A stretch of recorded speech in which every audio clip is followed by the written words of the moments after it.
They never expected a man like him to walk through those doors, and they certainly never expected that by the end of the night their entire world would be turned upside down. Lumière wasn't just a restaurant. It was an empire of exclusivity, a sanctuary where the wealthy came not just to dine but to remind the world who they were. The kind of place where menus had no prices because if you had to ask, you didn't belong. The air carried the faint scent of aged wine, seared filet mignon, and quiet arrogance. Every table was a throne, every guest a ruler of their own private kingdom. The staff had been trained like soldiers in a silent war of status. They knew who to cater to and who to dismiss. A hedge fund manager with a $20,000 suit? Give him the finest table, greet him by name. An old money heiress dripping in diamonds? Offer her a wine pairing that would add another digit to the bill. But if someone stepped through those grand doors looking like they didn't belong, if their shoes weren't polished enough, if their watch wasn't a recognizable brand, the staff knew exactly what to do. Victor Langley, the owner of Lumière, built his reputation on this unspoken rule. He had no patience for pretenders. He prided himself on running the most prestigious restaurant in the city, where wealth wasn't just expected, it was required. To him, money wasn't about how much you had, but how effortlessly you carried it. The wrong kind of person could poison the air of exclusivity he had cultivated, and he wasn't about to let that happen. Tonight, the restaurant was in its usual state of quiet grandeur. The low hum of conversation, the clinking of crystal glasses, the muted laughter of the powerful and privileged. Everything was in perfect balance. Then the door opened. A man stepped inside. Alone. No reservation, no entourage. His black t-shirt was plain, his jeans slightly worn. His boots weren't polished.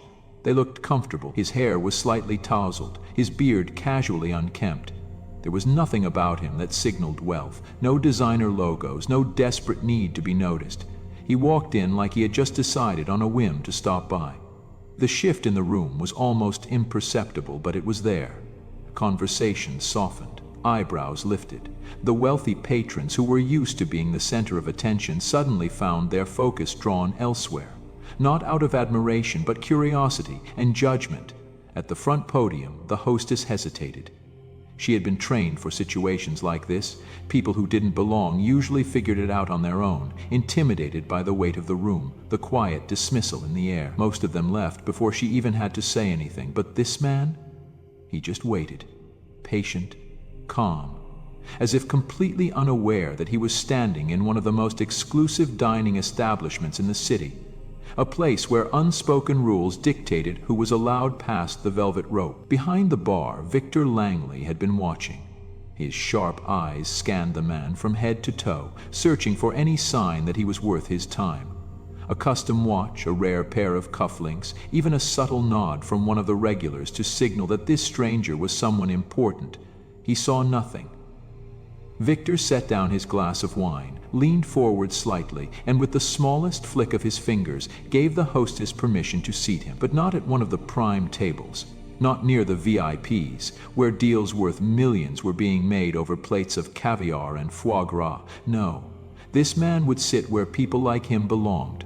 A small table near the back, where the clatter of the kitchen drowned out conversation, where the staff barely paid attention, where no one would mistake him for someone important. The hostess forced a polite smile. "Right this way, sir." The man nodded, unfazed, and followed her through the lavish dining room, past the glances of disapproval, past the subtle smirks from those who assumed they knew exactly who he was. Not a single person in that room realized just how wrong they were. Jake had learned a long time ago that places like Lumière weren't really about food. The dishes were exquisite, sure, handcrafted by world-class chefs, plated like works of art, but that wasn't what made people come. They came for the exclusivity, for the feeling of being untouchable, of sitting in a place where only a select few were allowed. It wasn't a restaurant. It was a kingdom. And Jake? He was just another servant in the palace. He had worked at Lumière for almost 3 years, weaving between tables of billionaires and celebrities, refilling glasses worth more than his monthly rent, overhearing conversations about investments and scandals that he would never be a part of. Most of the other waiters had learned to play the game. They catered to the high rollers, bending over backward for those who left extravagant tips and brushing off anyone who didn't exude wealth, but Jake couldn't bring himself to do that. He had come to this city with a dream, one that by now felt like a distant memory. He had planned to make it big, to start his own business, to build something meaningful. Instead, he spent his nights serving people who barely acknowledged his existence. But even in a place like this, he refused to let the job strip away his humanity. He treated everyone with the same respect, whether they were an oil tycoon or a nervous young couple celebrating an anniversary they had saved up for months to afford. That was why, when the man in the black t-shirt sat down at one of his tables, Jake didn't sneer or hesitate like the others. He simply approached with the same warm smile he gave every guest. "Good evening, sir. Can I start you off with something to drink?" The man looked up, and for the first time Jake noticed something odd. His eyes weren't like the usual patrons, calculating, expectant, entitled. They were calm, almost amused, like he was in on a joke that no one else had figured out yet. "A glass of water will do," the man said, his voice low and steady. Jake nodded and stepped away, ignoring the way some of the other waiters exchanged glances. He already knew what they were thinking. A guy like that in a place like this, no expensive wine, no designer suit. The unspoken rules of Lumière dictated that someone like him wasn't worth the effort, but Jake had never cared much for those rules. He returned a moment later, placing the glass on the table. "Do you need a moment to look over the menu?" The man glanced down at the neatly printed pages, filled with dishes that had been designed as much for status as for taste. "Not really," he said. "What would you recommend?" Jake blinked, momentarily caught off guard. Most people here didn't ask waiters for recommendations. They already knew what to order. They had memorized the most expensive items, the most prestigious wines. The question itself was almost casual. "Well," Jake said, regaining his composure, "if you're looking for something hearty, the Wagyu filet is incredible. But if you're in the mood for something lighter, the black truffle risotto is a favorite." The man nodded, considering. "Let's go with the filet, then." Jake scribbled down the order, already bracing himself for the moment the bill arrived. He had seen this before. A customer wandering into the wrong place, ordering without realizing they were racking up a bill that would make them choke. He didn't want to assume, but he had a feeling the night would end with some kind of awkwardness. As he turned to walk away, the man spoke again. "What's your name?" Jake hesitated. Another odd question. The wealthy clients never bothered with names. To them, waiters weren't people. They were an extension of the service. "Jake, sir. Nice to meet you, Jake." The man smiled, genuine, warm, like they were just two people having a normal conversation. Jake didn't know it yet, but that moment, that simple exchange, was the first crack in the illusion of Lumière. And by the time the night was over, nothing would ever be the same again. The hostess had seen her fair share of misplaced confidence. It happened occasionally. Someone with more ambition than money, walking through the doors of Lumière, thinking they could fake their way into luxury. They never lasted long. A glance at the menu, a moment of hesitation, and then the inevitable excuse. "Oh, I just remembered I have another engagement." They always left before embarrassing themselves. But this man? He wasn't hesitating. She studied him, trying to find something, anything, that explained why he thought he belonged here. No designer labels, no Rolex glinting under the chandelier lights. His black t-shirt was crisp but ordinary, his jeans slightly worn, his boots practical rather than expensive. There was an ease to him, an effortless comfort in his own skin that didn't match the nervous energy of someone who had wandered in by mistake. Still, rules were rules. "Good evening, sir," she said, masking her doubt with professionalism. "Do you have a reservation?" The man gave her a small, polite smile. "No, I was hoping you might have an open table." She didn't even need to check. Lumière was booked weeks in advance, at least for people who mattered. But a quick glance toward the bar confirmed what she already knew. Victor Langley, the owner, was watching. He leaned against the counter, a glass of deep red wine swirling lazily in his hand, his expression unreadable. But when the hostess caught his eye, he gave her a barely perceptible nod. Not one of approval, a test. She knew exactly what it meant. Seat him, but make sure he knows his place. "Of course," she said, forcing a tight smile. "Right this way." She led him through the restaurant, past tables filled with people who lived in a different world. Celebrities effortlessly laughing over imported caviar, executives murmuring about deals that would shift entire industries. The man walked past it all with an unshaken calm, as if none of it impressed him, as if he had seen it all before. She placed the menu down at the least desirable table in the house, a small cramped corner near the kitchen doors, where the sound of clattering plates and shouted orders from the chefs disrupted the carefully curated ambiance of the dining room. "This should do," she said, feigning politeness. The man didn't even blink. He just nodded, took his seat, and thanked her. The hostess hesitated for half a second longer than she should have. Most people, upon realizing they'd been placed in the restaurant's equivalent of exile, would have shown some flicker of embarrassment or offense, a glance around the room, a subtle shift in posture, a nervous tap of the fingers. He showed none of it. As she turned to leave, she caught the eye of a group of regulars at a nearby table. One of them, a real estate mogul whose fortune had been built on inherited wealth, raised an eyebrow and smirked. "Poor guy," he muttered under his breath, just loud enough for the other guests to hear. A few chuckled. The assumption was obvious. They had all seen this before, someone trying too hard to belong, someone who didn't understand the game. What none of them realized was that the game had already started, and they were about to lose. Jake approached the table with the same steady confidence he carried to every guest, refusing to let the unspoken hierarchy of Lumière dictate how he treated people. He had seen it all before. The way some of the other waiters sneered at guests who didn't look wealthy enough, how they measured worth by the brand of someone's watch rather than the content of their character. But Jake, he didn't play that game. "Good evening, sir," he said with a genuine smile. "Can I start you off with something to drink?" The man looked up, his deep-set eyes holding an ease that didn't quite match the setting. He wasn't fidgeting with his silverware or sneaking glances at the other tables like someone out of place. If anything, he looked perfectly at home. "Just water, thanks," he said, voice calm, unhurried. Jake nodded, suppressing the instinct to ask again. Most customers who ordered just water were either watching their expenses or preparing to spend recklessly elsewhere. But something about this man told him he wasn't trying to prove anything. When Jake returned with the glass, he found his guests skimming the menu, not with the usual frantic calculation of someone realizing they were in over their head, but with quiet consideration. "Do you need any recommendations?" Jake asked. The man glanced up, smiling slightly. "Yeah. What's actually good here?" Jake blinked. The question caught him off guard. The regulars at Lumière didn't ask for opinions, they ordered what was expected of them. The imported oysters, the dry-aged wagyu, the obscenely overpriced wine pairings. It wasn't about taste, it was about status. But this guy? He was different. "Well," Jake said, recovering quickly, "if you're looking for something simple but solid, the house fillet is incredible. Not overcomplicated, just a really well-made steak." The man nodded, closing the menu without hesitation. "That sounds perfect. I'll take it. No appetizers, no decadent sides, no truffle-infused nonsense. Just a meal meant to be enjoyed, not flaunted." Jake scribbled the order down, resisting the urge to glance toward the other waiters, who were now watching with poorly disguised amusement. He could already hear the whispers in his head. "He's wasting his time on that table. The guy won't even tip.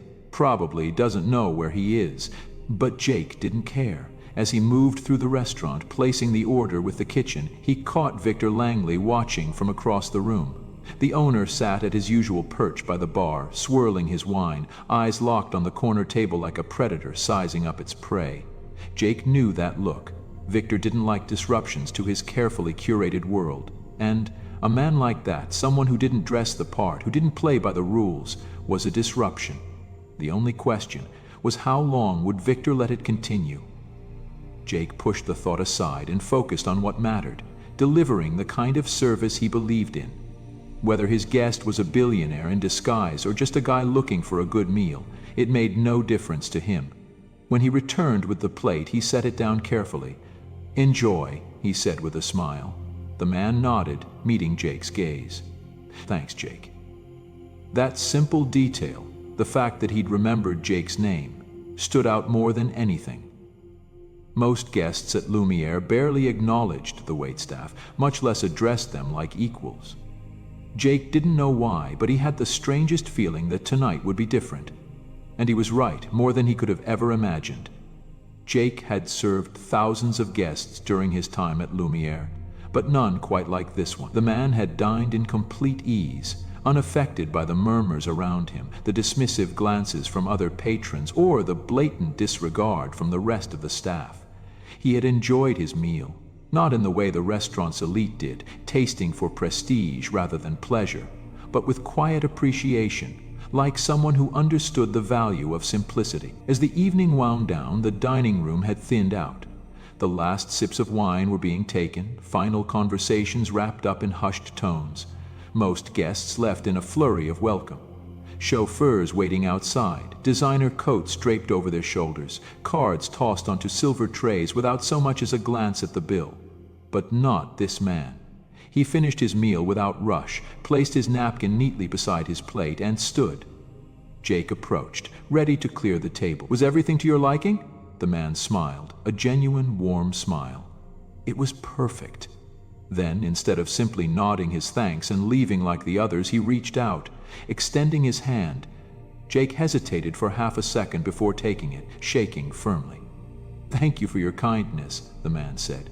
His tone wasn't exaggerated, not overly grateful like someone who had just received an extraordinary service, just real. Like he had genuinely appreciated being treated like a person, not a bank account. Then, with a simple motion, he slid a small piece of paper onto the table. Jake barely glanced at it at first. He was used to tips being discreet, tucked into the checkbook, passed off with a nod, sometimes forgotten entirely. But as he reached down to clear the table, his fingers stopped. It wasn't a receipt. It wasn't even cash. It was a check. A check made out to him, and the number on it nearly made him drop the stack of dishes in his hands. $10,000. His heart kicked against his ribs. His first instinct was that this had to be a mistake. No one tipped like this, not in a place like Lumière, where the rich treated generosity like a performance, giving just enough to be seen as charitable but never enough to make an actual difference. Jake's breath caught as he looked up, searching for an explanation. But the man was already walking toward the door, his pace unhurried, as if he had just left a casual $20 tip on a breakfast bill. Jake moved instinctively, stepping away from the table. "Sir?" The man paused, turning slightly. "This?" Jake held up the check, still unsure if this was some kind of elaborate joke. "Are you sure?" The man's expression didn't change. He gave the same calm, knowing smile he had worn all evening. "Absolutely." Then, before Jake could even think of another word to say, the man turned and walked out the door. Jake stood frozen, the slip of paper burning in his grip. The dining room had gone quiet, though he wasn't sure when it had happened.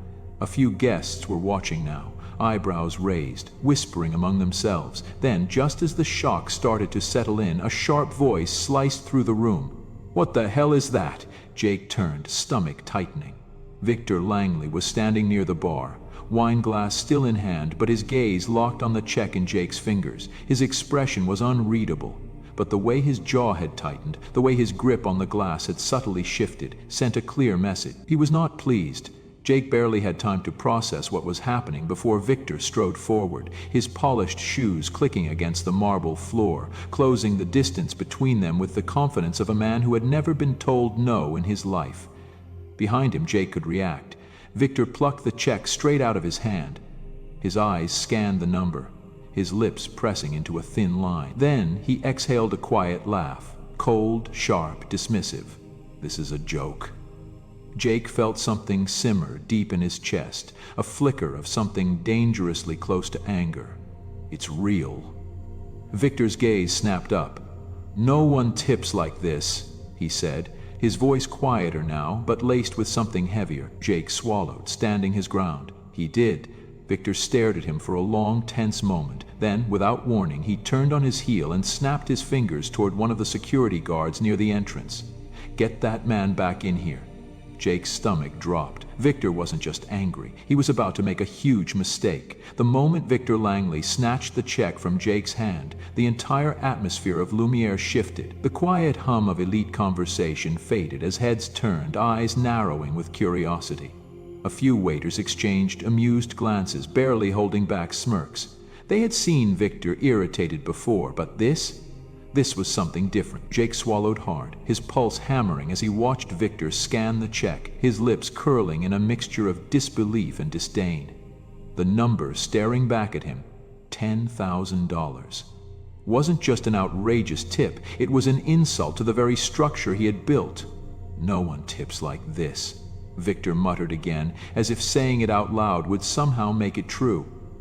Across the restaurant, the mystery guest hadn't left yet. He stood just a few steps from the door, hands in his pockets, his expression unreadable.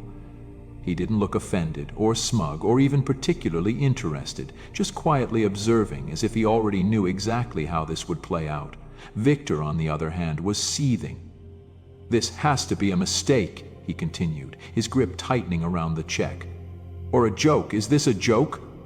He turned on Jake, his voice sharp. "Did you do something to make him write this?" Jake's jaw clenched. "No, sir. He left it on his own."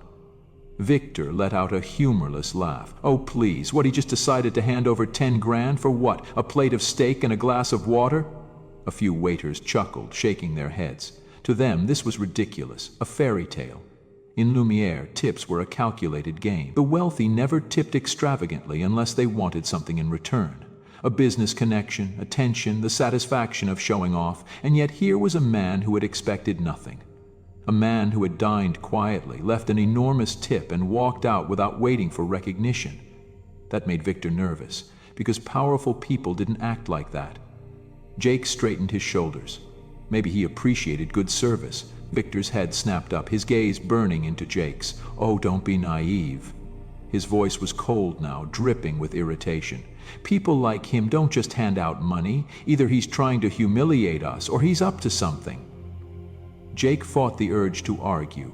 He had spent years working under Victor's rule, and he knew exactly what this was. Victor hated being outdone. He built Lumière on the idea that money was power, that status determined worth, and now, in the middle of his empire, a nobody had walked in, ignored all the rules, and treated a waiter like he actually mattered. That was a direct challenge. Vic turned back to the security guard standing near the entrance. "Go get him." Jake's stomach dropped. "Sir, I don't think that's—" Victor silenced him with a glare. "I said go get him." The guard hesitated for a moment, glancing between Victor and the guest. But orders were orders. With slow, deliberate steps, the guard made his way toward the exit. The guest hadn't moved. He watched with calm indifference as the large, suited man approached, waiting until he was just a few feet away before speaking. "Sir," the guard said, his voice careful but firm, "I'm going to need you to come back inside for a moment." The guest raised an eyebrow, tilting his head slightly. "And why is that?" The security guard glanced toward Victor, as if unsure of how much to say. Victor, still holding the check like it was a crime scene, finally stepped forward, his polished shoes clicking against the marble floor. "Because I don't appreciate games being played in my establishment." The guest exhaled a small, almost amused sigh. "Games?" Victor took another step closer, lowering his voice as if trying to maintain some illusion of control. "I don't know who you are or what you're trying to pull, but no one comes into my restaurant, drops a tip like this, and walks out like nothing happened." The guest's lips curled. "Just slightly." "Why not?" he asked. Victor blinked, caught off guard. The man's voice was calm, unbothered, as if this entire confrontation was nothing more than an amusing side note to his evening. "Why is it so hard to believe that I wanted to tip someone who deserved it?" Victor scoffed. "Because that's not how this world works." For the first time since entering Lumière, the guest's expression shifted. His eyes, still calm, took on a weight that made the room seem smaller. Sharpie Victor didn't notice the way the waitstaff had stopped moving, the way some guests were now listening in, their curiosity turning into something deeper. He didn't notice Jake, fists clenched at his sides, watching with a quiet sense of dread. Victor was too blinded by his own arrogance to see the shift happening around him. But the guest noticed, and he was about to end this game in a way no one saw coming. The room had fallen into an eerie silence. Conversations had stopped, forks hovered mid-air, and glasses remained untouched as Victor Langley squared his shoulders, his face tightening with barely contained fury. He was losing control, and worse, he knew it. His empire, his carefully curated kingdom of exclusivity, was not a place where nobodies walked in, ignored the rules, and handed out $10,000 tips to waiters like it was pocket change. That wasn't how power worked. That wasn't how his world worked. And yet, this man, this nobody in a black t-shirt and worn jeans, stood there, calm, unwavering, watching Victor unravel, with nothing more than quiet amusement. Victor's lip curled. "Who do you think you are?" Jake, standing just behind Victor, felt his stomach twist. He had served enough customers to know that this was a mistake. The stranger had barely spoken, had barely done anything at all, and yet he carried a presence, an effortless confidence that real power had. Victor didn't see it. Victor only saw what he wanted to see, a nobody challenging his authority in his restaurant. "You think you can just come in here," Victor continued, his voice rising, "make a scene, throw money around like some kind of—" He exhaled sharply, gripping the check between his fingers like it had personally insulted him. "I run a respectable business. I don't tolerate—" The guest raised a single eyebrow. "Tolerate what?" Victor faltered for half a second, thrown off by how calm the man still was. The guest took a slow step forward, tilting his head slightly. "Tolerate customers being treated with respect? Tolerate people being paid what they deserve?" His voice remained even, unbothered. "Or is it just kindness you have a problem with?" Jake swallowed hard. Victor's eyes flashed. "You don't belong here." The moment the words left his mouth, the tension in the room snapped. A few of the wealthier guests smirked behind their glasses, watching the power struggle unfold like entertainment. Others glanced at each other, sensing something bigger at play. Even the waitstaff, who had long since learned not to interfere, stood a little straighter, watching Victor. Too arrogant to see the shift, turned sharply and waved toward security. "Escort him out." Jake felt his pulse spike. Security hesitated. Even they weren't sure. The guest didn't move. He could have protested. He could have argued. He could have pulled out his phone, called his lawyer, or caused a scene. He did none of that. Instead, he smiled. Not a wide grin, not a smirk, just a simple, knowing smile. Then he exhaled softly, like he had just made a decision. "All right," he said easily, turning toward the door. Jake felt something twist in his chest. This was wrong. Who gets thrown out for being generous? Victor stood there, victorious, his smugness returning as he watched the guard start to move. In his mind, this nobody had been handled. The balance had been restored. The restaurant was back under his control. But Victor had made a fatal mistake. Because in his blind arrogance, he had just publicly humiliated someone he hadn't bothered to recognize, and everyone else in that room was starting to realize it. It was only a matter of seconds before the truth shattered the illusion completely. The silence was thick, almost suffocating. The security guards, once so sure of their orders, hesitated just steps away from the man they had been told to escort out. Something felt off, a tension in the air, a weight that hadn't been there before. And then it happened. A sharp gasp cut through the stillness. A woman at a nearby table clutched her husband's arm, eyes wide with sudden recognition. "Oh my God," she whispered, barely able to form the words. She wasn't the only one. Across the restaurant, someone else inhaled sharply.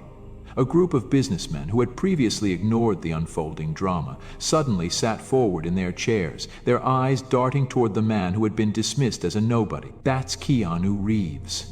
The words rippled through the room like a dropped stone in still water.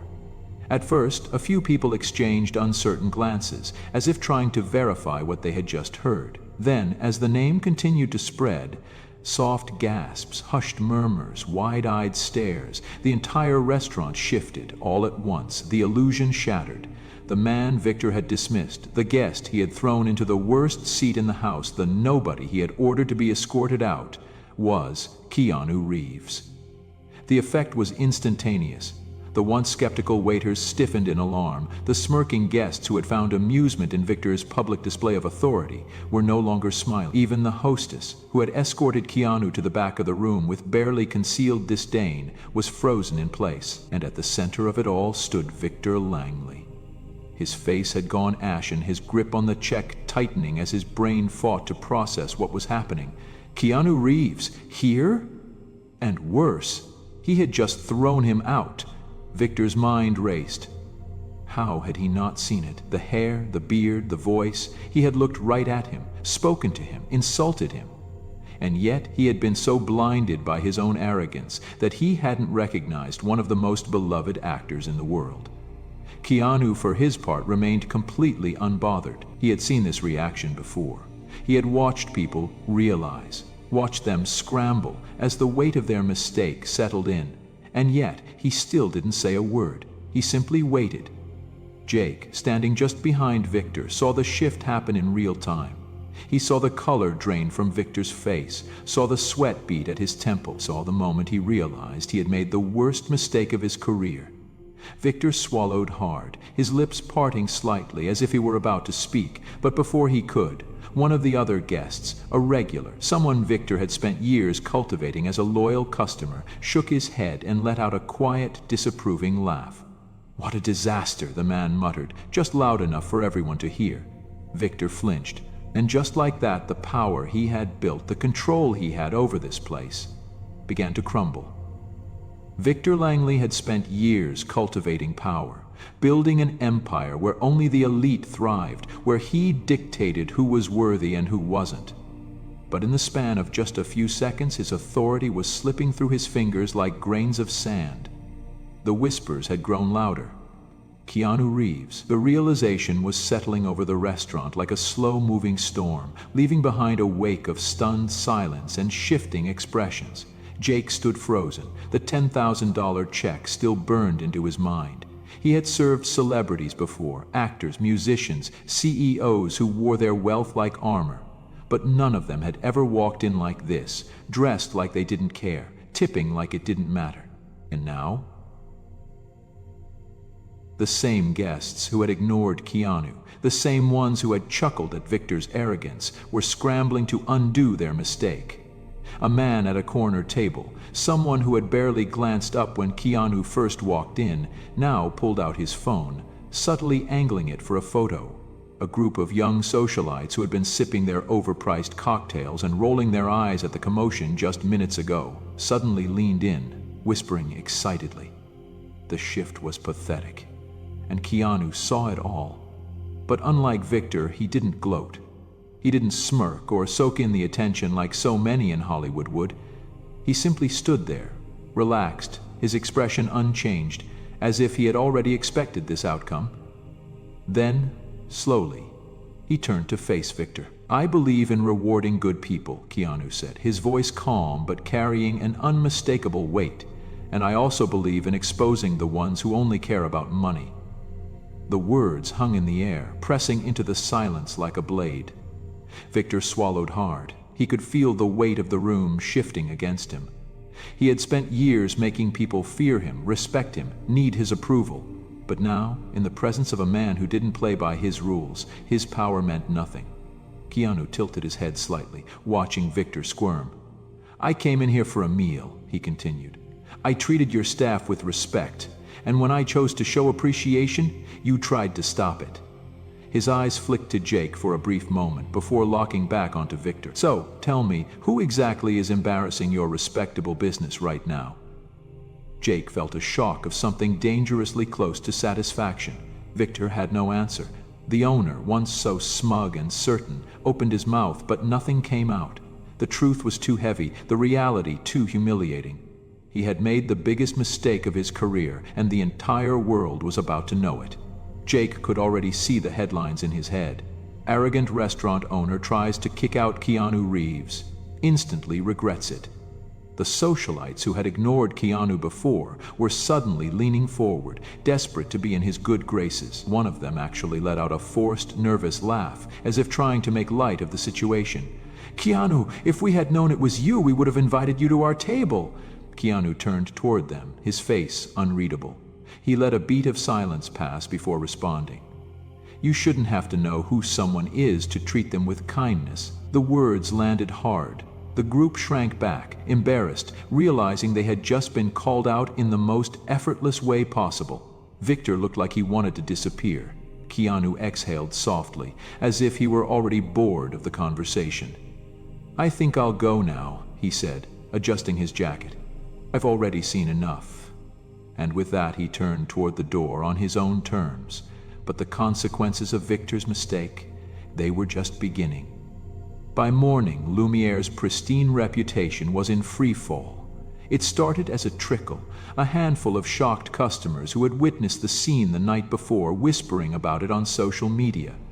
But then someone uploaded a video. The clip was shaky, filmed from behind a half-empty wine glass, but the audio was crystal clear. It captured everything. Victor Langley sneering, the way he grabbed the check from Jake's hands, the exact moment he realized who Keanu Reeves was. And, worst of all, it captured Keanu's words. You shouldn't have to know who someone is to treat them with kindness. By the time Victor woke up, the damage had already been done. Headlines were everywhere. Lumière owner humiliates Keanu Reeves. Keanu Reeves tries to tip $10,000. Restaurant owner throws him out instead. Luxury restaurant caught mistreating waitstaff. Keanu Reeves exposes them. It wasn't just entertainment news. The story spread like wildfire. Twitter, Instagram, Reddit, people despised the idea of an arrogant, greedy restaurant owner treating a generous tip like an insult. And if there was one thing the internet loved, Keanu Reeves. By noon, Lumière's Google reviews had plummeted from a near-perfect rating to 1 star.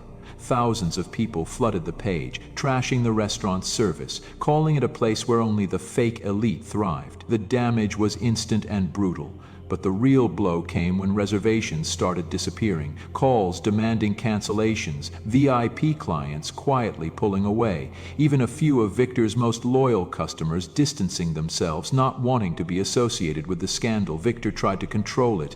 He had his PR team draft a statement, but every time he tried to justify his actions, it only made things worse. Because there was no excuse. And then Jake got the call. At first, he didn't recognize the number. He had barely slept the night before, replaying everything in his mind, wondering if he had made the right choice, standing up for what was right. When his phone buzzed that afternoon, he nearly ignored it, but when he answered, a familiar, calm voice greeted him. "Hey, Jake, it's Keanu." Jake nearly dropped the phone. "I heard about the fallout," Keanu continued, his voice casual, as if they were just two old friends catching up. "Figured Langley wouldn't handle things well." Jake swallowed. "Yeah, it's been a mess." Keanu chuckled softly. "Well, I wanted to check in on you, see how you're holding up, and actually, I have a favor to ask." Jake blinked. "A favor? For me?" Keanu laughed again. "Yeah, I just got off the phone with a friend of mine. He runs a restaurant across town, one where the staff actually gets treated with respect. I told him about you, said you were the kind of person who deserved better." Jake's heart nearly stopped. "He'd love to have you on board," Keanu continued, "if you're interested." Jake barely found his voice. You got me a job?" "I just made a call," Keanu said simply. "You did all the hard work." Jake couldn't believe it.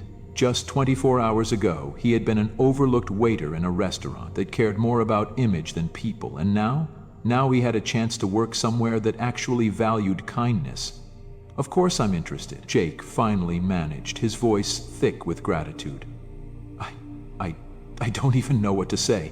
"No need to say anything," Keanu replied. "Just promise me one thing." "Anything." Keanu's voice was warm. "When you see someone being treated unfairly, speak up, even when it's hard." Jake swallowed hard.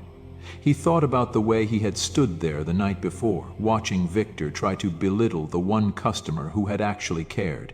He thought about how easy it would have been to stay silent. He wouldn't make that mistake again. "I promise," Jake said. Keanu chuckled. "Good." By the end of the day, Victor Langley had lost everything. His restaurant, his reputation, his power over people like Jake and Keanu. He walked away exactly as he had walked in, unbothered, because in a world obsessed with wealth, the one thing money could never buy was integrity.